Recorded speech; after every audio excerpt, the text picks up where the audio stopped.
Muy buenas tardes. Bienvenidos a la conferencia titulada Arqueología de Conflicto. Arqueología del conflicto en las Islas Galápagos. Sitio Muro de las Lágrimas, Isla Isabela. Organizado por la carrera de Arqueología, en conjunto con el Club de Arqueología Politécnico y la Facultad de Ciencias Sociales y Humanística de la SPOL. Me llamo Jared Salazar, estudiante de Arqueología y miembro del club, y hoy seré el moderador de este evento. Tristemente, no podremos contar con la presencia de Paula Torres Peña, docente de la carrera de Arqueología y tutora del club, quien iba a ser la otra moderadora. Sin embargo, para mí es un gusto poder presentar a nuestro invitado, el doctor Fernando Astudillo. El doctor Astudillo obtuvo en 2007 su título de licenciatura en Antropología en la Pontificia Universidad Católica del Ecuador. Su tesis se tituló Los cultivos antiguos de Chilmá, arqueobotánica en un sitio pasto. En el año 2011 obtuvo su maestría en artes en la Universidad de Calgary, en Canadá. Su tesis se trató sobre el análisis de fitolitos, paleoambiente y subsistencia de los Andes ecuatorianos. Posteriormente, en 2017, obtuvo su doctorado en la Universidad Simon Fraser, en Canadá. Su investigación trató sobre la arqueología histórico-ambiental de las Islas Galápagos, paleoetnobotánica de la Hacienda El Progreso. Él es profesor de la maestría en gestión ambiental, con mención en manejo de socioecosistemas, en la Universidad San Francisco de Quito, Extensión Galápagos. También es profesor en el Colegio de Ciencias Sociales y Humanidades de la Universidad San Francisco de Quito y profesor de la Oficina de Programas Internacionales de la misma universidad. Nuestro invitado se ha desempeñado como investigador en varios proyectos de arqueología histórica y en proyectos que han requerido de análisis paleobotánicos. Además, ha publicado varios artículos científicos y participado en varias conferencias y talleres tanto a nivel nacional como en Colombia, Perú, México, Estados Unidos y Canadá. La conferencia titulada Arqueología del conflicto en las Islas Galápagos, sitio Muro de las Lágrimas, Isla Isabela, busca dar a conocer las investigaciones arqueológicas que se han llevado a cabo en las Islas Galápagos en los últimos años. Vale destacar que visibilizar este tipo de trabajos adquiere mayor relevancia, considerando que la mayoría de investigaciones suelen realizarse en el continente, lo que ha dejado a la arqueología de las islas algo rezagada. Los invitamos a dejar sus preguntas y comentarios en la sección de chat de esta transmisión, las cuales dejaremos para el final de la charla. A continuación daremos tiempo a nuestro invitado, el arqueólogo Fernando Astudillo. Doctor, lo escuchamos.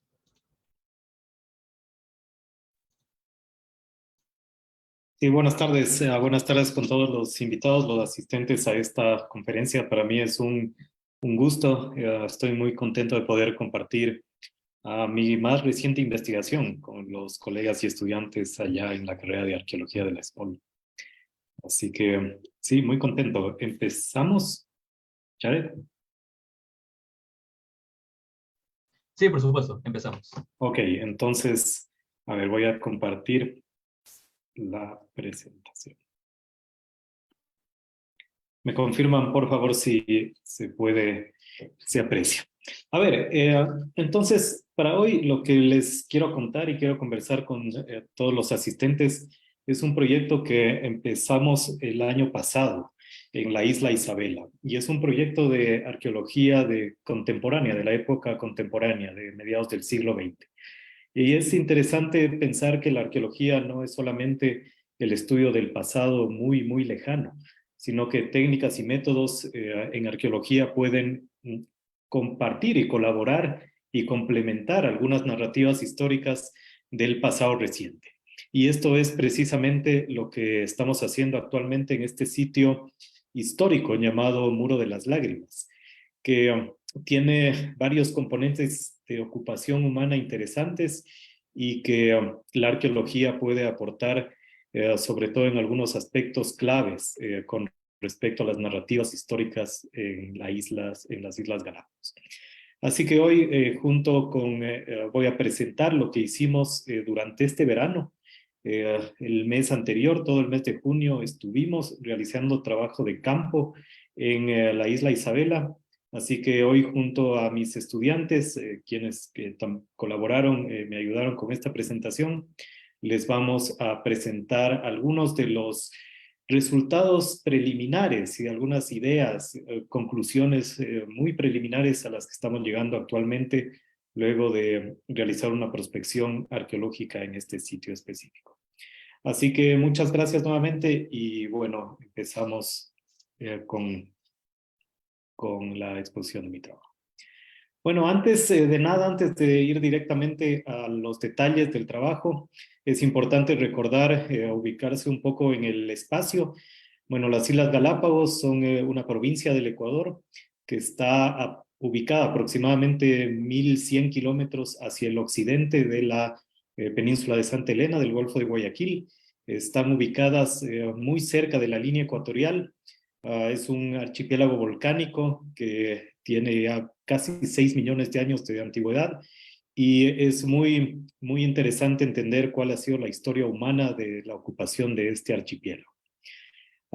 Cada isla, cabe recalcar que solamente 4 de las varias islas e islotes que existen en Galápagos, solamente 4 están ocupados por gente y existen asentamientos humanos permanentes. La primera isla que fue ocupada por seres humanos y fue colonizada fue la isla Floriana, es la que está al sur del continente, la llamada isla Floriana. Cabe recalcar también que cada isla tiene su historia de colonización distinta y en cada una de estas han habido momentos distintos de colonización y de actividad humana. Y eso, a pesar de que es un archipiélago pequeño y las islas no son tan grandes en área y en extensión, la diversidad cultural y la diversidad y las razones por las cuales la gente decide ir a vivir en Galápagos son distintas.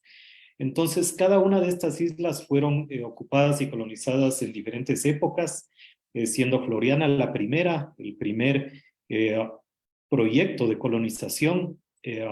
Empieza inmediatamente luego de la independencia del Ecuador de la Gran Colombia, y en el año 1832 Galápagos como tal empieza a ser colonizado y la nueva nación del Ecuador la reclama como territorio nacional. Entonces el orden de colonización de las islas es primero Floriana, en el inicio, digamos, la tercera década de 1800, posteriormente la isla San Cristóbal, la tercera en ser colonizada es la isla Isabela, que además es la más grande del archipiélago. Esta isla es colonizada a finales del siglo XIX, y finalmente Santa Cruz, que es en el centro geográfico del continente y es la isla que ha sido colonizada más recientemente. Y con colonización me refiero a asentamientos permanentes. Um, Antes de la colonización oficial existen presencia de seres humanos casi 200 años antes de la colonización oficial, pero no es permanente. Piratas, balleneros, exploradores estuvieron parando en algún momento en las islas, sin embargo, no existía asentamiento fijo. Y hasta el día de hoy no se encuentra tampoco evidencia clara de asentamientos prehispánicos permanentes en las islas. Así que la idea o la hipótesis que se maneja es que estas islas del archipiélago fue colonizado ya en la época moderna desde el siglo XVII más que nada. Bueno, entonces esto como una muy breve introducción para contextualizar cómo funciona y por qué es tan importante y variado el estudio de la historia humana de Galápagos. Ahora sí nos vamos a concentrar específicamente en la historia de Isabela. Y por qué separo y por qué trato de explicar independientemente la historia de Isabela, porque, como les dije hace un momento, cada una tiene sus diferentes razones y diferentes eventos y diferentes etnias colonizan las islas en épocas distintas. Entonces, cada isla básicamente tiene su propia línea de tiempo que puede ser estudiada de forma independiente también. Entonces, la isla Isabela, como vimos, la más grande del continente, empieza a ser colonizada permanentemente en la década de 1880, cuando la familia de apellido Gil, una familia guayaquileña, empieza, o más bien obtiene la concesión para explotar recursos naturales de la isla Isabela. La familia Gil, liderada por Antonio Gil, deciden crear, o más bien crean, una hacienda ganadera y agrícola en la zona sur de la isla Isabela, cerca en las estribaciones orientales del volcán Sierra Negra. Es precisamente el sector que es ocupado actualmente por la gente y es la zona agrícola de la isla. A diferencia de la historia de las otras islas, esta isla, la isla Isabela, no entró mucho dentro de esta dinámica de que fue colonizada con presos, con convictos desde el continente que trabajaban para pagar sus condenas en Galápagos, sino que la fuerza de trabajo, si lo podemos decir así, en Isabela son más trabajadores independientes que por alguna razón o más bien contacto con la familia Gil es que llegan a Isabela. Entonces no existe mucho esta noción de conflicto durante el siglo XIX en la isla, sin embargo los conflictos sociales vienen después. Bueno, entonces se mantiene esta hacienda ganadera, a propósito llamada Santo Tomás, que es el primer asentamiento permanente en la isla Isabela. Durante la década de 1930, luego de la Primera Guerra Mundial, ya con esta noción de que el conflicto en Europa podía nacer otra vez y habían tensiones en Europa después de la Primera Guerra Mundial, Estados Unidos empieza la exploración, o más bien continúa la exploración de Galápagos, que ya venía desde varias décadas atrás. Pero esta vez ya mucho más enfocada en crear eh, asentamientos militares o bases militares que permitan proteger uno de las inversiones más importantes como país, y estoy hablando de Estados Unidos, que es el Canal de Panamá. Recordemos que el Canal de Panamá empieza, o más bien se inaugura a inicios del siglo XX y permite o abre unas rutas de comercio y permite que Estados Unidos entre dentro de un comercio global muy, muy exitoso. Entonces, la inversión norteamericana para el Canal de Panamá es muy, muy importante y con esta noción de que se puede entrar en un nuevo conflicto armado, empiezan las exploraciones y Galápagos, ya siendo un lugar estratégico para el cuidado del Canal de Panamá, el ejército y la marina de Estados Unidos decide empezar las negociaciones con el gobierno del Ecuador para una posible construcción de una base militar. Este proyecto, toda esta intención del gobierno y de la Marina y Armada de los Estados Unidos se cristaliza o se realiza a finales de la década de 1930, cuando negocian con el gobierno ecuatoriano el préstamo o una concesión de las Islas Galápagos para que se cree una base militar. Esta negociación, este acuerdo entre el gobierno de Estados Unidos y el gobierno ecuatoriano tiene como objetivo principal crear dos bases militares, una en Galápagos y la otra en la península de Santa Elena, en la base de Salinas, la que queda y la que es de uso civil actualmente. Y la otra base, la base más grande, se decide, o el gobierno, la Marina de Estados Unidos decide construirla en la isla Balta, que es una de las islas que no tiene ocupación humana, pero tampoco tiene como mucho relieve. Es una isla plana donde no existen muchos elementos geográficos. Entonces, esto permitía que se pueda crear una base aérea y una base naval que cierre un triángulo de protección del Canal de Panamá con bases en Centroamérica, en Panamá, en el norte de Perú y en Ecuador. Entonces, ese es el contexto importante para entender el contexto político en el cual nos estamos manejando. Esta base militar la base de Baltra, fue desalojada en el año 1946 por el gobierno de Velasco Ibarra y se decide crear, el mismo gobierno ecuatoriano decide crear una colonia penal en la infraestructura que ya existía de una de las bases específicamente en Isabela. Esta colonia penal existe entre los años 1946 y 1959 y coincide con la creación de la Reserva Nacional de Galápagos y del Instituto del Parque, que ahora se lo conoce como Parque Nacional Galápagos.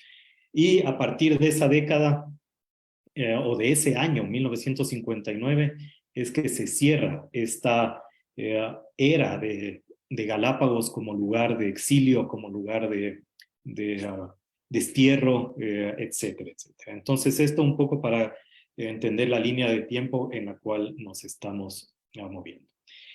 Como les decía hace un momento, entender el contexto en el cual la base de Baltra fue creado es indispensable para nuestra investigación, porque a pesar de que la base principal de los Estados Unidos y de la Marina fue construida en la isla de Baltra, y aquí ustedes ven una fotografía aérea de la década de 1940 de la isla de Baltra, la influencia de la Marina y el Ejército de Estados Unidos está en todo el archipiélago. La influencia o el impacto también de las actividades norteamericanas no se concentró solamente en Baltra, sino que existió en otras islas, específicamente en San Cristóbal y en la isla de Isabela. Entonces, esta fotografía es solamente para ilustrarles el tamaño de la ocupación norteamericana, que es básicamente toda la isla de Baltra. La base principal tenía 2 pistas de aterrizaje para bombarderos y diferentes aviones de combate, puertos, un puerto de aguas profundas para barcos y los diferentes cargueros que permitían entrar o estar listos para el combate. Así que el impacto en esta isla específica fue bastante importante. A su izquierda ustedes tienen una fotografía de la de infraestructura que existió en la isla de Baltra. Esta es una fotografía tomada en el año 1944 del departamento médico, de las estructuras, de las barracas que existieron en Baltra en esa época. Esto es importante para recordar porque este mismo tipo de arquitectura existió en otras islas, específicamente en Isabela. Entonces, esto un poco para contextualizar, y esto es en esta época y en esta situación política en la cual se sitúa nuestro estudio. Como comentario, es una de estas pistas, la pista este de la base de Baltra, la base original, es actualmente el aeropuerto de Baltra, el aeropuerto civil. Entonces, cuando ustedes tengan la opción de viajar a Galápagos y viajen a Baltra, recuerden que están aterrizando en una de las pistas originales de la base Beta, que fue el nombre original de esta base militar de los Estados Unidos. Entonces, volviendo un poco al mapa, ya entendiendo un poco el contexto en el cual se construyó la base de Baltra, que está situada además en el centro geográfico del archipiélago, al norte de Santa Cruz. Como les decía, la influencia en Galápagos fue bastante importante, ¿sí? Lo interesante de la construcción de la base de Baltra es que una de las tecnologías más recientes en esa época, en la década de 1940, fue el uso del radar para detectar la posible llegada de aeroplanos o de otro tipo de vehículos a las bases. Esta tecnología ya existía, esta tecnología fue probada también en las bases de la Marina norteamericana en Hawái. Sin embargo, estaba todavía en proceso de prueba y de alguna manera no le tomaron tan en serio, y es por eso que el ataque a Pearl Harbor fue exitoso por parte de los japoneses. De todas maneras, para que no vuelva a pasar eso, la tecnología de radar empieza a ser mucho más importante y mucho más considerada para las diferentes bases estadounidenses, específicamente para la Guerra del Pacífico. Entonces, como parte de la protección de Estados Unidos y de América como tal, Estados Unidos decide crear bases militares en muchas islas del Pacífico, y Galápagos es una de esas. En la isla Isabela, la Marina de Estados Unidos construye 3 bases de radar. Al norte de Isabela, de la isla Isabela, la llamada base de radar Punta Albemarle, que es el nombre original de la isla o el nombre más antiguo de la isla.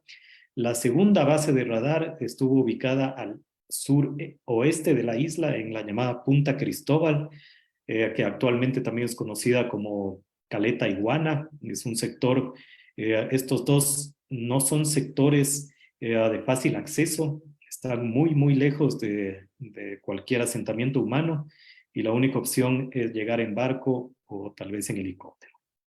Y la tercera base de radar es la base de radar llamada Cerro Orchila, que está ubicada a 6 kilómetros al oeste de la actual población de Puerto Villamil. Y esta base de radar es la que es el objeto de nuestro estudio. y es esta precisamente la que fue reocupada por el gobierno ecuatoriano para crear la colonia penal Isabela en el año 1946.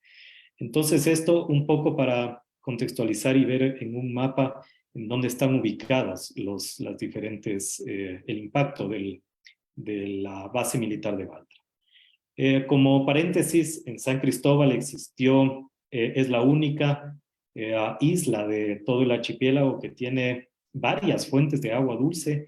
Entonces, las actividades en la isla Baltra también estaban directamente relacionadas con San Cristóbal, pues de aquí se obtenía el agua dulce y era transportada a Baltra en vía barco, ¿sí? Aparentemente en Española existió otro radar, eso todavía hay que comprobarlo. Entonces, como vemos, las actividades no solamente se enfocaron en Balta. Hay que tener en cuenta que Galápagos nunca entró en combate, nunca existió un combate real durante la Segunda Guerra Mundial. Sin embargo, siempre estuvieron alerta los soldados norteamericanos y muchas de las islas también existe eh, eh, como impacto físico, pues en algunos momentos los americanos tenían que hacer test, tenían que estar listos, tenían que hacer prácticas de tiro, bombardeos en diferentes lugares y en algunas islas se realizó ese tipo de impacto ya mucho más masivo en los ecosistemas locales, siendo Isabela también uno de esos. Bueno, entonces, teniendo este contexto un poco más claro, la idea mía es contextualizar la investigación arqueológica bajo dos conceptos grandes o bajo dos marcos conceptuales mucho más específicos. La arqueología de la violencia y el confinamiento, que se concentra básicamente en analizar los aspectos rituales, transformacionales y experienciales de la vida institucional. A través de esto, la arqueología examina dinámicas de raza, etnia, clase, edad y género dentro de instituciones de confinamiento. Y esto citando a Eleonor Casella, que es una de las investigadoras que más se ha dedicado a tratar de entender la dinámica social dentro de instituciones de confinamiento y dentro de contextos de conflicto también. Entonces, ¿por qué ubicamos o por qué ubico a esto dentro de la arqueología de conflicto? Porque tanto la base de Baltra como las bases de radar asociadas fueron construidas dentro del el contexto o bajo un contexto de conflicto armado y una guerra internacional, una guerra en Europa, y la posterior reocupación y creación de la colonia penal también entra dentro de esta idea de enviar a la gente conflictiva, a la gente no deseada, al lugar de destierro, al fin del mundo, donde la gente no pueda estar en contacto con estos presos peligrosos o presos o gente indeseable. Entonces, es por eso que lo llamo o creo que es indispensable y es importante conceptualizar a la investigación bajo este marco conceptual. Y como metodología principal o marco metodológico, la arqueología ecohistórica, que se concentra un poco en explorar el costo ecológico de las islas prisión y en este caso específico también de las bases militares en ecosistemas locales. Esto siguiendo un poco a Diogo Costa, un colega brasileño. Y por otro lado, es entender el concepto de paisaje, los ocupantes de estos lugares que conceptualizaban sobre el lugar que estaban ocupando. Aquí hay que hacer una aclaración. El gobierno ecuatoriano decretó o catalogó a las Islas Galápagos como lugar oficial de destierro, lugar oficial de exilio del país a inicios de la época de la colonización. Y esta categoría siguió existiendo hasta el año 1959, que es cuando se cierra la colonia penal y se crea tanto la estación Charles Darwin como el Parque Nacional Galápagos. Entonces son décadas de en las cuales Galápagos recibió oficialmente a gente que era desterrada del Ecuador continental y tenían que vivir aquí. Entonces es interesante entender que esta noción de paraíso, esta noción de lugar de disfrutar, de laboratorio en donde se puede entender la evolución, etcétera, es algo bastante reciente. Antes de eso, el concepto de Galápagos y de las diferentes islas del Pacífico, no solo Galápagos, era un lugar peligroso, el fin del mundo, el lugar en el que nadie quiere estar. Actualmente todos queremos ir a Galápagos, así que es bastante, ha cambiado muchísimo este concepto. Entonces, bueno, entender esta noción de paisaje para los ocupantes. Y digo los ocupantes de estas instituciones porque son ocupaciones masculinas, tanto las bases militares como la colonia penal. Era una colonia penal para hombres, así que eso también marca particularidades en las relaciones que existen entre las personas y el uso o el impacto que tienen en el entorno. Entonces, bueno, en este sentido, los objetivos principales de nuestra investigación se basan en entender, como ya les dije, las relaciones humano-entorno en contextos de conflicto. Yo sí creo que existe una diferencia marcada entre el impacto que existe de los soldados norteamericanos y los presos y convictos en la colonia penal Isabela. Otro de los objetivos es comprender un poco, o más bien profundizar en cómo funcionaba esta noción de legalmente, cómo era la legislación para exiliar a gente bajo esta categoría de destierro. Otro de los objetivos es desmitificar el pasado con respecto a estas nociones de paisaje. Actualmente existen muchas leyendas sobre el lugar específico en la isla Isabela que se basan mucho en historia oral o en leyendas orales. Sin embargo, no existe un complemento material que pueda sustentar algunas de estas leyendas e historias sobre el pasado y las narrativas del pasado de Galápagos y de la isla Isabela. Como les había mencionado, identificar a la población masculina en estos contextos, que es algo importante. Explorar también, ir un poco más a profundidad sobre cómo ha ido cambiando el concepto desde infierno a paraíso, cómo los parques nacionales, la creación de regiones protegidas, de parques nacionales, cambia la dinámica local y cambia las actividades humanas en ciertos lugares también. Y finalmente, democratizar el acceso a resultados con el uso de realidad virtual y herramientas digitales para difundir los resultados de investigación arqueológica en este caso. Entonces, estos son algunos de los objetivos generales de nuestra investigación y lo que les voy a presentar hoy es lo más reciente, lo que hicimos, esto está nuevito, es lo que hicimos el mes pasado en territorio, así que es algo que quisiera poder conversar con todos los asistentes. Bueno, entonces ya entrando más en tema, esta es una foto tomada desde Puerto Villamil, que es la capital de la isla Isabela. Si ustedes están en el puerto, en el malecón de Puerto Villamil, hacia el oeste, a propósito, Puerto Villamil está ubicado al sur de la isla Isabela, y hacia el oeste, al final de la playa de Isabela, que es una de las playas más grandes que se puede visitar, está ubicado este lugar, el Muro de las Lágrimas, el sitio Muro de las Lágrimas, que el nombre de Muro de las Lágrimas tiene una razón de ser y ya la vamos a ver, ¿sí?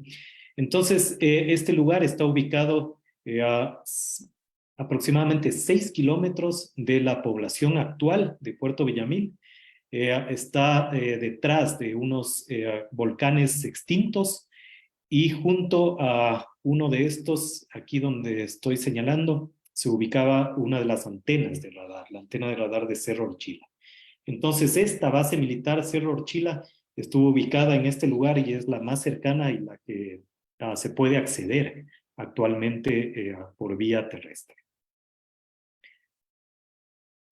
Entonces, cuando uno llega al sitio, es esto con lo que se encuentra. Es un sitio que está totalmente desocupado, no existen muchas estructuras que evidencien una ocupación, o más bien dos ocupaciones distintas, dos ocupaciones humanas diferentes. Existe una combinación de estructuras, o más bien, como yo le llamo, plataformas de concreto, que sirvieron para albergar las barracas construidas por los soldados norteamericanos. Y la estructura más característica de este lugar es este muro de piedras. Es un muro hecho con roca volcánica, con basalto, y este es el llamado muro de las lágrimas, que es una de las cuatro, más bien de las tres paredes que debían ser construidas en la época de la colonia penal. Entonces, esto es con lo que uno se encuentra. Es un sitio de visita, es un sitio que está abierto al público. Sin embargo, el lugar geográfico en donde este está ubicado es administrado por la Dirección del Parque Nacional Galápagos.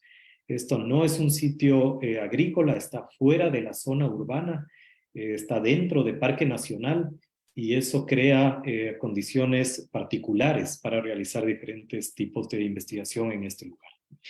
A pesar de que es visitado diariamente por turistas, no se pueden realizar cualquier tipo de actividades, y eso ya vamos a comentar posteriormente, porque para la investigación arqueológica nos crea un escenario específico y unos retos particulares que me gustaría poder conversar después con todos los asistentes.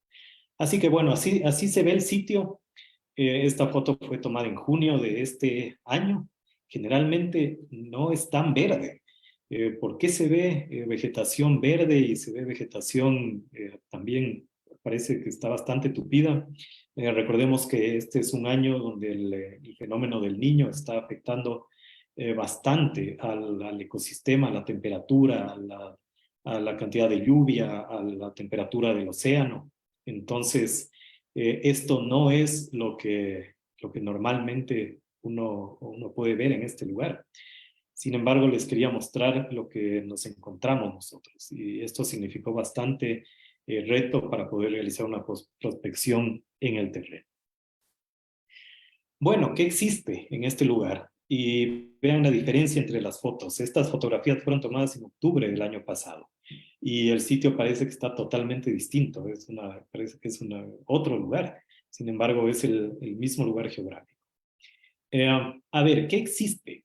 Existen, como les decía, las dos ocupaciones. Primero, la ocupación norteamericana, que está datada entre el año 1940 y 1946, es en donde más evidencia o donde más se impacta el ecosistema, pues es en estos pocos años cuando se anivelan suelos, cuando se crean vías, cuando se empiezan a construir diferentes estructuras. Eh, los norteamericanos construyeron una base que permitía mantener a la gente permanentemente ahí y que estaba conectada con la base principal de Baltimore. Entonces, ¿qué queda de esta base militar de los Estados Unidos? Quedan algunas estructuras de concreto. Como vemos aquí, este es en la parte central, digamos, del sitio de visita, unos pisos de cemento. Hay varios de estas estructuras alrededor del sitio. En el sitio específico en donde estuvo ubicado la antena de radar, también existe algunos de los cimientos, algunas de las bases todavía de la antena. Sin embargo, está todo oxidado y cada vez se va degradando muy rápidamente. Entonces, este es actualmente, como les dije, un sitio de visita y es un memorial para la gente sobre todo para la gente que ocupó la colonia penal en este lugar. Entonces, en 1946, un poco repitiendo, este lugar fue reocupado. Para 1946 todavía existían algunas barracas, algunas cabañas eh, de madera que fueron ocupadas por los soldados norteamericanos. De lo que sabemos, todavía existía parte de la infraestructura, tuberías, conexiones de alambres, eh, techos de casas, techos de barracas, caminos abiertos, caminos carrozables y también para poder caminar. La infraestructura, a pesar de que no estaba intacta, pues los norteamericanos al desocupar la base se llevaron la mayor cantidad de equipos. Sin embargo, me imagino que quedó todavía alguna infraestructura en pie. Cuando empieza la colonia penal, eh, como les decía, la colonia penal empieza, se crea en 1946 y es el año cuando llega el primer grupo de convictos a la isla Isabela y caminan, literalmente, caminan directamente desde el puerto de Puerto Villamil a este lugar para dormir, para sentarse en las barracas desocupadas de los militares. A propósito, para eso hay una crónica escrita por un policía de apellido Durán, que estaba a cargo de llevar a la gente, más bien a los convictos, a Isabela. Y él escribe una crónica, un pequeño libro de memorias de ese día y de esas primeras semanas en las cuales llegaron con los convictos a Isabela. Y describe muy brevemente cómo encontraron los cimientos o los restos de la base militar. Sin embargo, no existen hasta ahora, no he encontrado ningún documento que nos permita saber cómo era la estructura física de este lugar. No sabemos cuántas barracas habían, no sabemos cuántos caminos habían, y en términos de arqueología para nosotros esa información es clave, pues nos permitiría entender un poco más cómo estuvo organizado el espacio en esa época. Pero bueno, es una de los pocos documentos escritos que existen sobre este lugar. Los norteamericanos tampoco tienen muchos detalles de cómo era la base militar, la base Cerro Orchila, así que ese es un tema que todavía está en exploración, ¿no? No tenemos fotografías, sin embargo, yo estoy seguro que deben estar en algún archivo en Estados Unidos. Solo no las hemos encontrado todavía.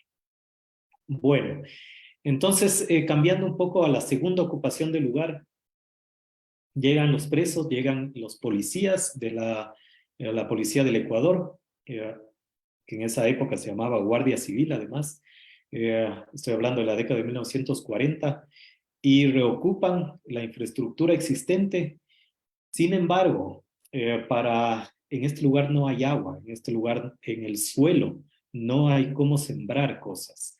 Lo único que crece son los árboles nativos y los diferentes cactus que son especies nativas y endémicas de este lugar. Sin embargo, realizar agricultura en este lugar es muy, muy complicado. Así que fue muy difícil mantener a la gente en paz, a la gente entretenida, a la gente controlada de alguna manera. Entonces, con esa idea es que la policía, y en específico este señor de apellido Durán, de alguna manera piensa en una estrategia para mantener a los presos ocupados y que no hayan rebeliones y que la gente no se quiera escapar y se los pueda controlar. Y es ahí cuando empieza este proyecto de crear una prisión literalmente sobre la base militar de los Estados Unidos. Y uno de los primeros movimientos, o digamos etapas de la construcción de esta prisión es empezar a construir el cerramiento, las paredes exteriores de la posible prisión que querían construir. Y empieza la construcción de este muro con materiales que existían en ese lugar. Y básicamente lo que más hay es roca volcánica. Es una roca gigante de las cuales uno puede partir la roca y en pedacitos más pequeños y era el material más común que existía en este lugar. Entonces se crea, el proyecto era crear 3 muros que cierren y se creen, me imagino, celdas adentro y pueda estar los prisioneros en este lugar. Entonces, en estos primeros años de la ocupación de la colonia penal Isabela, se empieza a construir este muro y es el único muro que existe, pues el proyecto de construcción se abandona después de unos años, pues era muy, muy difícil mantener a la gente controlada en este lugar. Se abandona el proyecto, la pared occidental de la prisión es la única que se la logra terminar, entre comillas, y la colonia penal se mueve a la parte alta de la isla, que es en donde sí se puede realizar agricultura y se puede tener animales de corral, etc. Entonces, a partir de no sabemos exactamente en qué año se abandona el proyecto y el lugar queda abandonado. A su izquierda tienen una fotografía tomada por un explorador europeo llamado Rolf Blomberg. Esta fotografía es del año 1958 o 59 y vemos que el lugar ya estaba abandonado. Entonces, ya estaba abandonado varios años, ¿no? Vemos en esta fotografía en blanco y negro, es uno de los documentos más antiguos que existen, o al menos que yo conozco, de este lugar específico.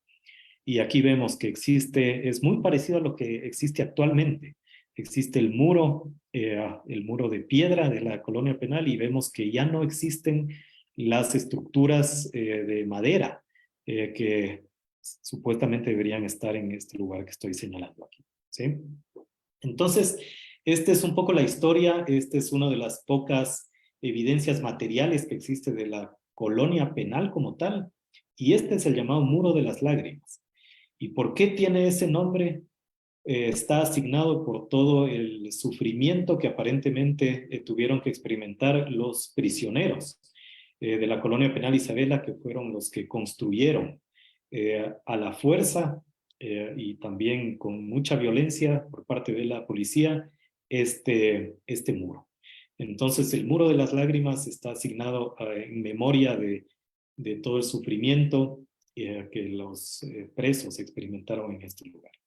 El sufrimiento no solamente físico, sino también el sufrimiento emocional, pues las islas prisión no solamente utilizan las estructuras o los herramientas para confinar a la gente, sino el aislamiento y el destierro como tal. Bueno, entonces, para ir un poco más rápido, este es un lugar protegido, como les dije hace un momento, es un lugar en el cual es el ecosistema nativo y endémico de varias especies.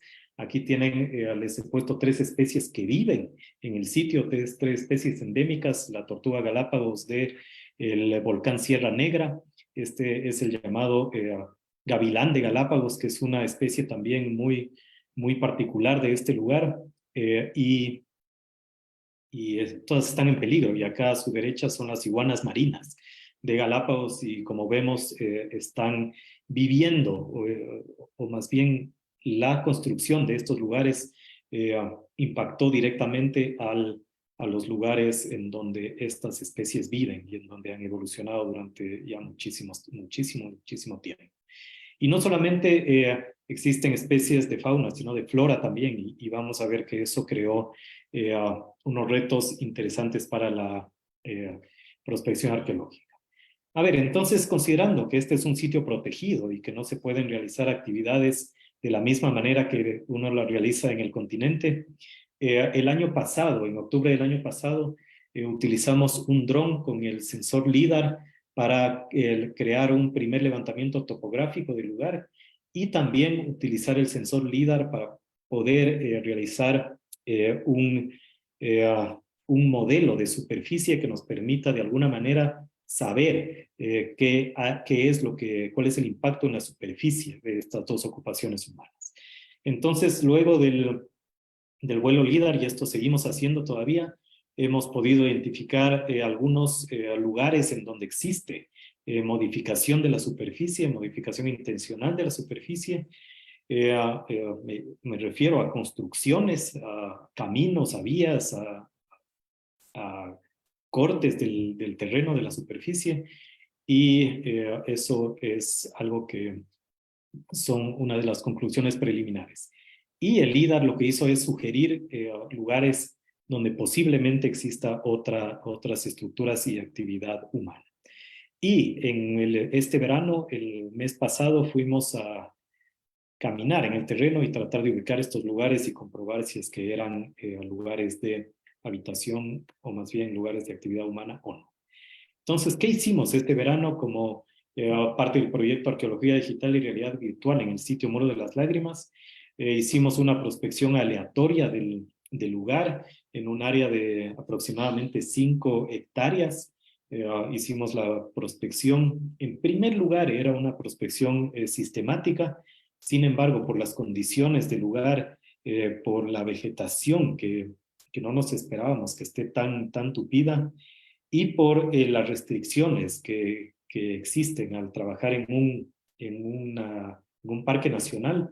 Entonces, cambiamos a una prospección aleatoria, el reconocimiento del sitio, identificación y registro de estructuras y rasgos, en este caso arqueológicos.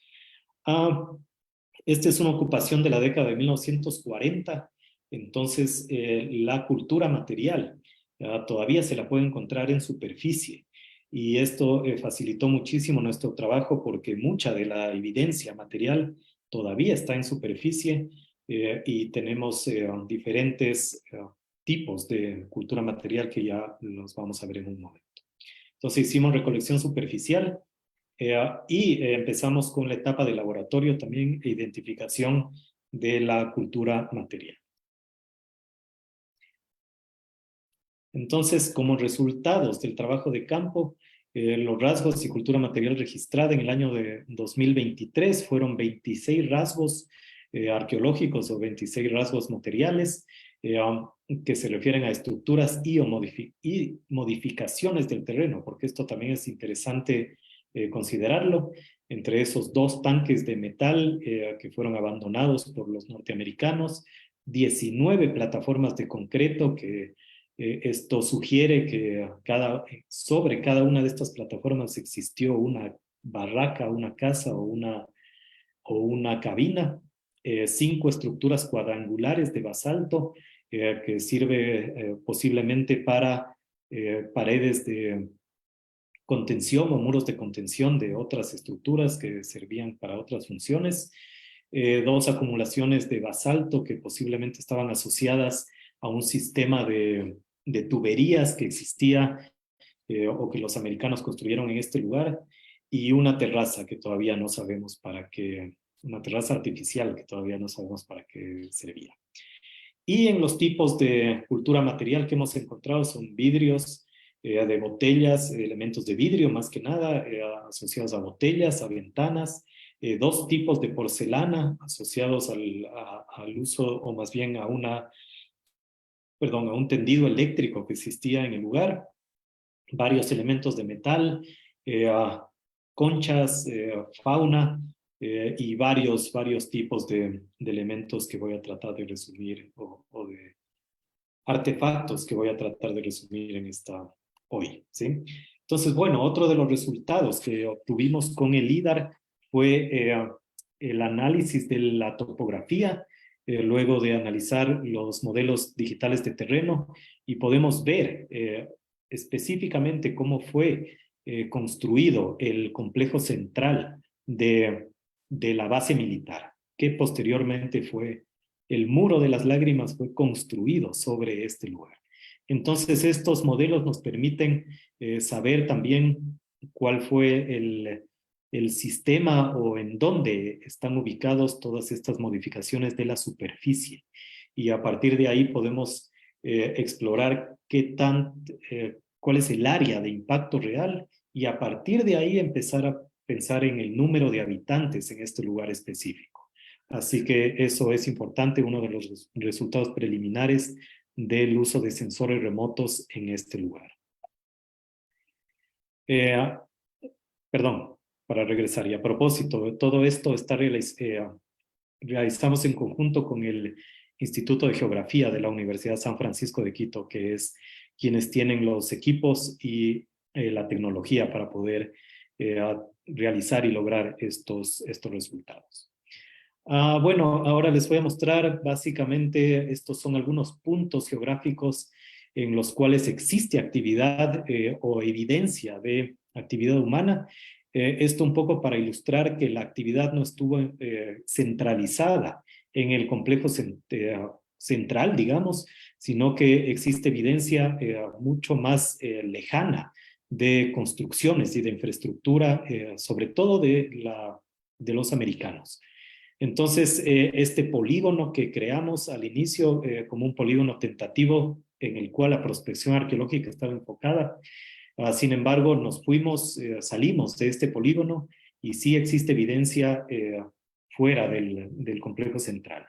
Por ejemplo, aquí en este punto GPS, aparentemente, según la memoria oral, existía una pista de aterrizaje para aeroplanos pequeños que aparentemente funcionaba o más bien servía para la logística de los soldados norteamericanos en este lugar. Actualmente es imposible ver ningún resto de ninguna pista, está todo cubierto por vegetación. Y al oriente del sitio Muro de las Lágrimas existe evidencia de construcciones de una tubería, como les decía yo hace un momento, y construcciones de concreto junto al mar, lo que sugiere que hubo una desalinizadora en este lugar que alimentaba con agua ya semipotable a la estación de radar Cerro Orchila. Entonces, recordemos, la estación está, o la ocupación está enfocada en este lugar. Sin embargo, la antena de radar está un poco alejada en una de las zonas más altas del lugar, en un volcán extinto. Bueno, esto es un poco para ilustrar que el sitio es mucho más grande, no hay que entenderlo solamente como aislado, sino que entenderlo como un conjunto grande. Y bueno, esto un poco para ilustrar, esto fue hecho por mi estudiante Juan Camilo Argotti. Son básicamente los puntos específicos en donde existe actividad humana. El sitio de visita actualmente es lo que vemos con las líneas negras aquí. Sin embargo, el sitio arqueológico o el área de impacto es mucho, mucho más grande y eso es importante y ese es uno de los resultados preliminares que tenemos hasta ahora. Bueno, hay los diferentes rasgos, las terrazas, las plataformas, todo está debajo de la vegetación y la combinación del uso de sensores remotos con una prospección en terreno nos permitió saber las dimensiones, la ubicación exacta de cada una de estas estructuras o estas construcciones de cemento, ¿sí? ¿Y qué hicimos durante este verano? Como les dije, lo que hicimos fue recolectar las dimensiones, medir, tomarles los puntos específicos, las coordenadas geográficas, obtener muestras del concreto, obtener muestras de los diferentes materiales en los cuales están construidas estas evidencias. Entonces tenemos información cuantitativa y dimensiones de la ocupación norteamericana de este lugar, ¿sí? Esta foto que tienen ustedes a su izquierda a mí me gusta muchísimo porque ilustra específicamente cómo el muro de piedra está construido sobre la evidencia, sobre el cemento de los americanos. Entonces aquí podemos ver cómo una ocupación humana literalmente está sobre la otra. Y eso es fantástico en este lugar. Entonces, bueno, hay varios elementos que todavía existen y los catalogamos. Debemos recordar, y esto es importante puntualizar, que el sitio ha sido afectado o visitado por la población local de Isabela durante varias décadas. Así que, de alguna manera, el impacto es permanente y, sin embargo, sí existen todavía elementos físicos o cultura material que nos permitan saber las actividades domésticas o diarias en este lugar. ¿Qué más encontramos? evidencia del tendido eléctrico, como yo les decía hace un momento. No solamente existía un generador que permita el funcionamiento de la antena de radar, sino que aparentemente todas las barracas tenían focos, tenían luz artificial, posiblemente existían refrigeradores, otros equipos de transmisión, etcétera, etcétera. Esto se evidencia en la presencia de este tipo de artefactos que son aislantes de electricidad y que estaban asociados al tendido eléctrico, ¿sí? Estos son de porcelana y servían para, de alguna manera, conectar el tendido eléctrico con las barracas específicas o dormitorios o la cocina, por ejemplo, etcétera, etcétera. A su izquierda tienen un pequeño foquito, posiblemente ya sea de un equipo de comunicación o un equipo de radar o una linterna, quién sabe, todavía tenemos que explorar un poco más. Y acá a su derecha hay una bujía de un vehículo. No sabemos, ya sabemos exactamente la compañía de la cual fue, a la cual creó esta bujía. Es una bujía de 44 voltios también. No sabemos si era de un vehículo, de un camión, de un tractor o de una motocicleta, todavía no sabemos. Sin embargo, creemos que, o estamos por ahora asociando todo esto a la ocupación norteamericana del lugar. Ah, a ver, encontramos también en la superficie acumulación de cultura material y más que nada fragmentos de diferentes tipos. Uno de estos, bueno, los catalogamos como basurales, sin embargo, no necesariamente son lugares en donde se acumulaba basura, sino que posiblemente fueron aleatorios en donde la gente descartó cosas o artefactos.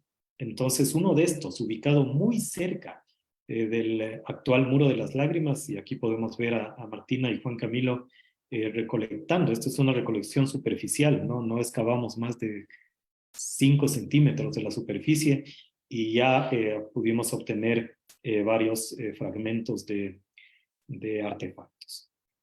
Entonces, está muy cerca de esto. El muro de las lágrimas, la colonia penal, de alguna manera dividió la organización original de la base de radar Cerro Orchila. Uno de estos basurales, esta es otra fotografía de Juan Camilo y Martina, es que ni siquiera excavamos, ¿no? No quiero decir excavar porque era recolección superficial. Y aquí podemos ver algunas de los elementos, o más bien artefactos diagnósticos más importantes que hemos recolectado hasta ahora. Y estas son bases de botellas que tienen, son diagnósticas porque tienen sellos, tienen información clave que nos permite y nos ha permitido explorar un poco sobre la proveniencia, de dónde vienen y las razones por las cuales encontramos estas botellas de vidrio en este lugar. Bueno, aquí un poco lo malo es que es casi del mismo color del suelo, entonces no se puede ver bien, pero aquí están Juan Camilo y Martina recolectando esta evidencia. Entonces, ¿qué tipo de botellas hemos encontrado hasta ahora? Por ejemplo, esta es una de las que más nos ha gustado. Es una botella de gaseosa, ya les voy a explicar de qué se trata, de la marca Kist. Ya vamos a ver de qué se trata. Es una botella de la década de 1930 que la encontramos fragmentada en este lugar. Este es el tipo de algunos ejemplos de los vidrios que hemos encontrado en el sitio Muro de las Lágrimas. A su izquierda tienen una botella de coñac. ¿Y por qué sabemos que es de coñac? Porque está marcado, ahí dice coñac y está el nombre de la compañía, Coñac Poblete. No sé si alguien, tal vez del público, esté familiarizado con esta compañía. Tenemos fragmentos de otras botellas. Estas botellas de aquí, evidentemente, son botellas de Coca-Cola. Y tenemos varios fragmentos y fragmentos diagnósticos de botellas. Más que nada botellas de cerveza, de vidrio, ¿sí? Y algunas de estas latas que ya vamos a ver de qué se trata. Vidrios de ventanas, estos vidrios reforzados con alambre adentro que son característicos de de locaciones militares o de hospitales. Y yo les decía, los fragmentos de botellas son fragmentos diagnósticos, tienen nombres, tienen marcas, tienen sellos específicos. Por ejemplo, este sello de aquí es característico de una compañía llamada Owens Illinois de Estados Unidos, que actualmente está en todo el mundo, pero este sello específico es de esa época de la década, estuvo en producción hasta la década de 1950 y entonces podemos asociar la proveniencia exacta de estas botellas y la proveniencia, ¿sí? No solamente hay esas, sino que hay otros sellos. Entonces la variedad de botellas de cerveza, más que nada, es importante. Hay otros elementos, por ejemplo, casquillos de municiones, balas, alambres reutilizados, latas de comida y diferentes tipos de cosas. Entonces es material diagnóstico mucho más reciente. ¿Qué más tenemos? También fauna. No sabemos todavía si esto es de época o es más bien más reciente. Esto todavía está en análisis, pero es algo de lo que les quería mostrar actualmente. Entonces, bueno, algunas de las conclusiones preliminares que tenemos hasta ahora, las conclusiones están enfocadas a la ocupación norteamericana de este lugar. Y vemos que hay una afectación importante del entorno con actividades para nivelar el terreno, apertura de vías para camiones además, para vehículos grandes y la construcción de barracas. Una presencia de aproximadamente, yo creo, un mínimo 30 soldados viviendo permanentemente en el lugar. Existía un tendido eléctrico en la base Cerro Orchila. Es algo muy característico. Mucha de esta infraestructura fue ya removida por los habitantes de Isabela y creo yo que mucha de esta evidencia está en la parte alta de la isla. Y otra de las conclusiones es que el consumo de alimentos por parte de los norteamericanos fueron alimentos importados y preparados en el continente. Esta interacción con el entorno no fue muy grande, creo yo. Todavía no tenemos evidencia clara para eso.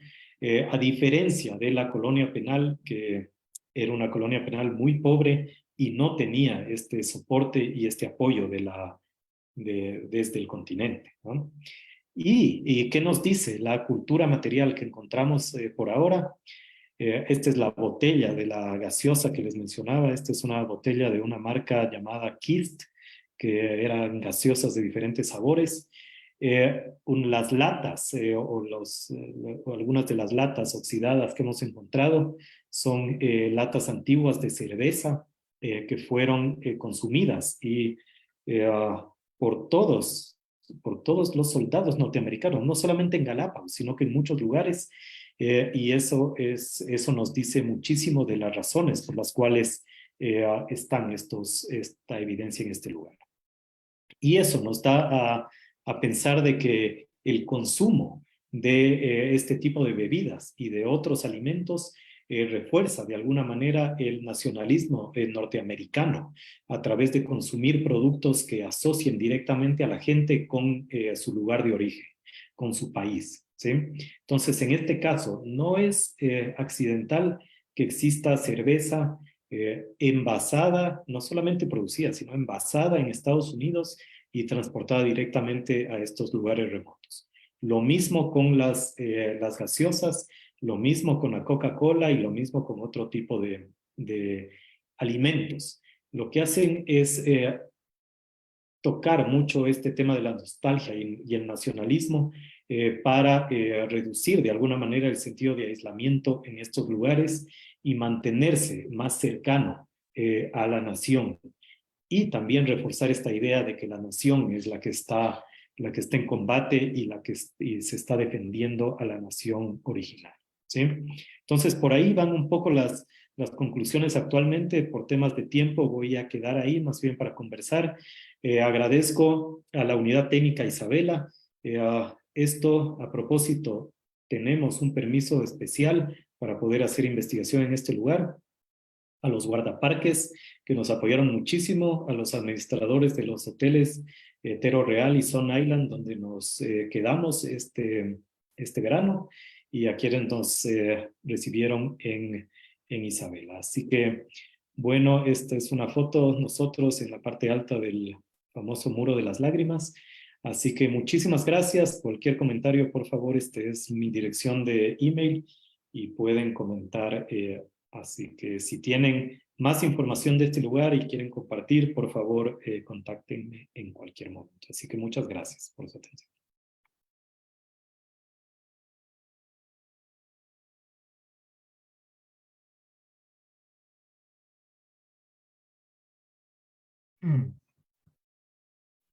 Agradecemos al doctor Astudillo por su intervención. Muchas gracias. Fue un tema muy interesante. A continuación, procederemos con las preguntas realizadas por nuestros acompañantes en el chat. Primera pregunta. ¿Cómo ha afectado la llegada de los asentamientos temporales y permanentes a las Islas Galápagos, hablando acerca de su flora y fauna? Escribe uno.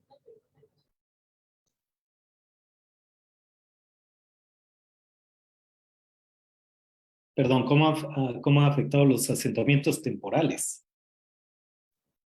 Claro, a la llegada de los grupos humanos, ¿cómo afectó esa llegada a las Islas Galápagos? Ya, uno de los efectos más importantes es la introducción de especies invasivas. Los primeros corsarios, piratas y exploradores de Galápagos fueron los responsables de introducir especies como vacas, chivos, cerdos y algunas otras plantas que actualmente se volvieron invasivas y son de amenaza para las especies nativas y endémicas del lugar. Entonces, esto empieza en el siglo XVII y de alguna manera actualmente ya se han naturalizado esas especies, sin embargo siguen siendo una amenaza para las especies locales. Entonces, la introducción de especies invasivas no es nueva, ya lleva varios siglos y eso es importante recordar. Listo. Siguiente pregunta. ¿Cuál fue el fin de trasladar los presos políticos, desterrados y criminales que el Estado los consideraba peligrosos en la isla Isabela? ¿Cuál fue el fin? No verlos más, no tenerlos cerca, estar muy, muy lejos geográficamente, físicamente. Es un poco evitarse esta idea de que hay que cuidarlos o que es la idea de desterrarlo al lugar más lejano posible de la nación, del territorio de la nación y de alguna manera olvidarse también de ellos.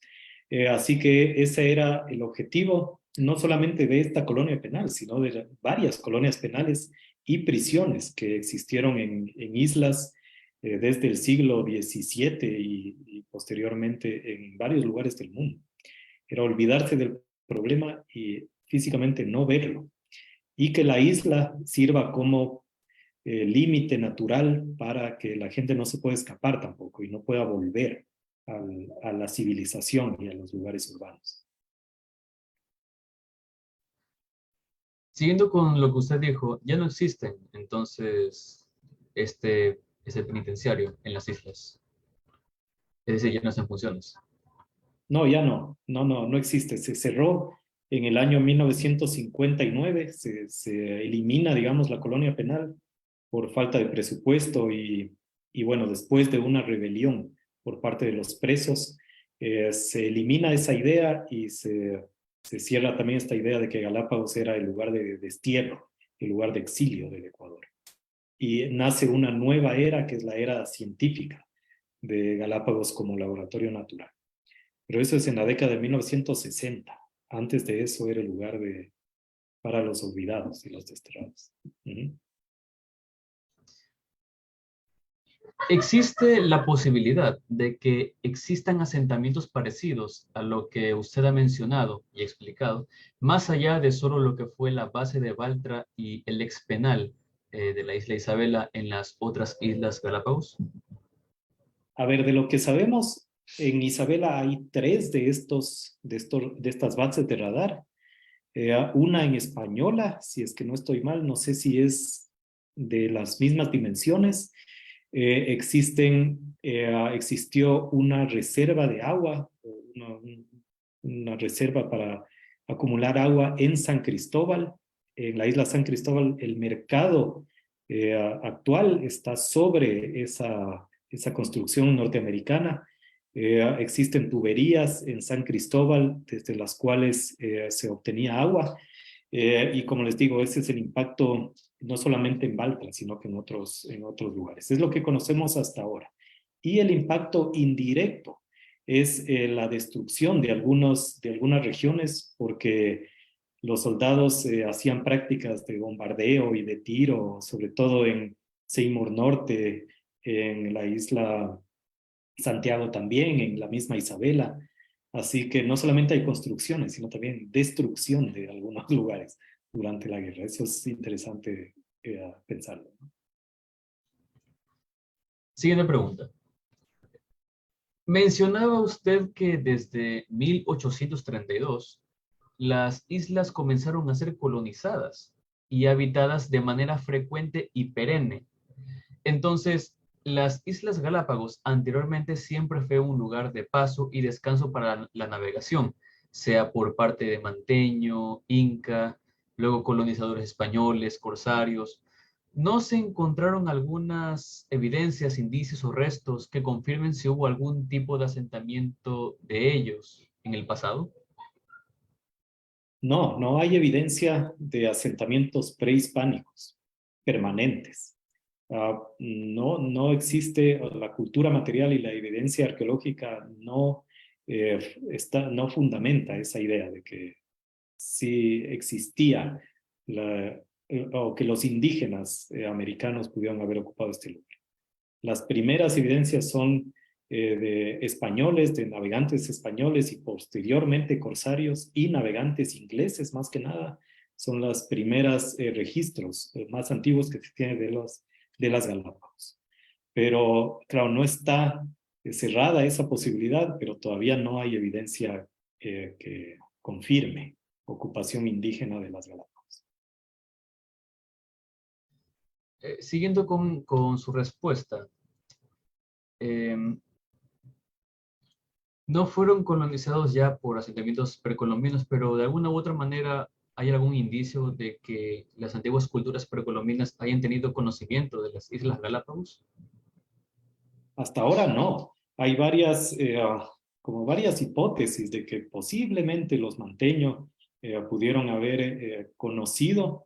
Es que una cosa es llegar a Galápagos, vivir permanentemente y poder regresar al continente. Son más de 1000 kilómetros de distancia que existe entre el continente y las Galápagos. Entonces, a pesar de que la tecnología, los manteños, o tal vez desde antes, ya existía la tecnología para navegar en aguas abiertas.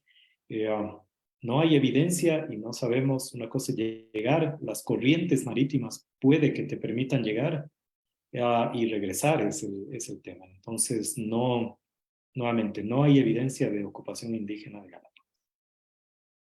Perfecto. Siguiente pregunta. Este, Más allá de que Galápagos sea un paraíso idílico de flora y fauna, eh, al final quiere decir que la única arqueología que existe en las Islas Galápagos es la que dejaron los estadounidenses en su tiempo. No, las primeras ocupaciones son temporales por parte de los corsarios españoles, de navegantes ingleses también. Las primeras evidencias existen del siglo XVII. Ya existe evidencia de campamentos, por ejemplo. Y no solamente hay evidencia directa, evidencia material, sino que, como les decía hace un momento, la evidencia de actividades humanas también se puede rastrear con la introducción de especies invasivas. Entonces, no solamente son construcciones o villas o casas, sino también el impacto humano puede ser indirecto. En este caso son las pestes, las ratas, por ejemplo, que llegaban con los navegantes, con los exploradores, hormigas, diferentes tipos de insectos. Eso también es una de las evidencias importantes. Pero Sí, lo norteamericano es más bien actual, es mediados del siglo XX. Así que tenemos que ir un poco más atrás. No tan atrás, sino solo hasta el siglo XVII, que es cuando empiezan las evidencias, digamos, confirmadas. Las siguientes preguntas, digamos que ya las ha respondido, pero tienen algunos cambios. De igual manera se los voy a compartir, porque puede que saquemos algo importante del tema. Dice en el chat, ¿existe evidencia en otros contextos de bases militares norteamericanos con el mismo patrón de consumo de alimentos importados desde su país o comenzaron a consumir productos locales? Muy buena pregunta y gracias. En la mayoría de bases militares, de alguna manera se consumía alimentos preparados, importados desde Norteamérica. Y se combinaba también con la caza, por ejemplo, o la pesca, dependiendo de dónde estén ubicadas las bases. Pero estos productos, más que nada las gaseosas, la cerveza es clave como esta conexión entre la nación y los soldados. Y no es ningún secreto tampoco. En la base de Baltra existía un bar, o sea, un lugar que servía cerveza, no sé bajo qué parámetros, pero era permanente. Y Baltra es solo una de esas. En Panamá, en las diferentes islas del Pacífico, es la misma dinámica, ¿sí? Es mantener la conexión con la nación a través de el consumo de alimentos. Ya. Y la última pregunta que tenemos hasta ahora dice, la construcción del expenal de la isla Isabela, ¿hubo alguna alteración en el ecosistema y vida silvestre del sitio, como la remoción de tierra y piedras, la caza de tortugas, iguanas aplastadas por el aeródromo del sitio, algunas actividades domésticas y basura? ¿Esto fue el antecedente para que el Estado declara las Islas Galápagos como un parque nacional? A ver, muy buena pregunta también. El impacto, bueno, como vemos esta pared aquí con que está la foto, es grande. Sin embargo, esta área ya estaba impactada, ya estaba abierta, ¿no? Recordemos, ya estaba las barracas por ahí, los caminos y todo. Entonces, yo creo, y esto es una conclusión muy preliminar, es que el impacto más grande fue realizado por la base militar. La colonia penal no necesariamente impactó en área, ¿sí? Pero sí tuvo un impacto en el consumo de animales y en la utilización de madera, por ejemplo, ¿sí? Lastimosamente son elementos o ecofactos que no se preservan de alguna manera en este sitio específico y no tenemos mucha evidencia sobre ese tema. Pero yo me imagino que la colonia penal, al no tener un financiamiento permanente del gobierno ecuatoriano, claro, la gente tuvo que dedicarse a la caza, a la pesca también. Así que las condiciones y la interacción con el ecosistema es distinto entre los americanos y los locales. Y sí, o sea, y esto va a sonar tal vez un poco fuerte, pero el consumo de tortuga Galápagos, es algo que era popular hasta la década de 1980, aparentemente, en Isabela y en las otras islas. Eh, y sí, era algo bastante común.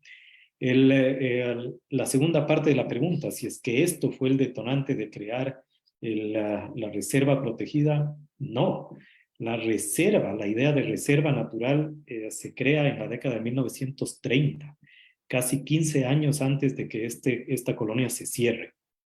Sin embargo, las actividades en la colonia penal o el conflicto social que esto trae y las diferentes muertes y las diferentes acciones violentas en la colonia penal Isabela y mantener a la gente violentada es lo que el extinguir esta colonia penal y el cerrar oficialmente este lugar dio paso eh, de forma indirecta a que se cambie el concepto de Galápagos y nazca este concepto de laboratorio natural, ¿sí?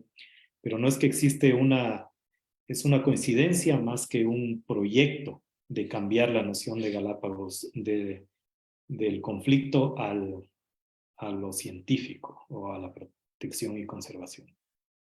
Es más, perdón, complementar algo más. La estación Charles Darwin, que es una de las primeras fundaciones en conservación, no fue creada en el Ecuador, sino que es creada en Europa. Es conceptualizada fuera del Ecuador para conservar este lugar.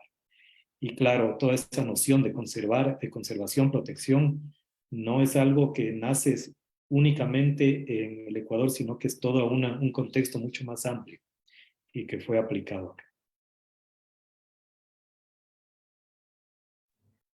Perfecto, doctor. Muchísimas gracias. La verdad, al no encontrarnos con más preguntas, damos por finalizada esta sesión. A nombre de los docentes de la carrera de Arqueología, el Club y la Facultad de Ciencias Sociales y Humanística, agradecemos al doctor Astudillo por este interesante e importante tema, que es las Islas Galápagos, que es parte de nuestro patrimonio. También agradecemos a todos los que nos acompañaron en esta sesión y participaron también en la elaboración de preguntas en el chat. Y por supuesto, a usted nuevamente, doctor, por haber aceptado la invitación de acompañarnos en esta magnífica charla. Listo. Entonces, nos vemos en la próxima ocasión y muchas gracias y que tengan una buena tarde. Muchas gracias.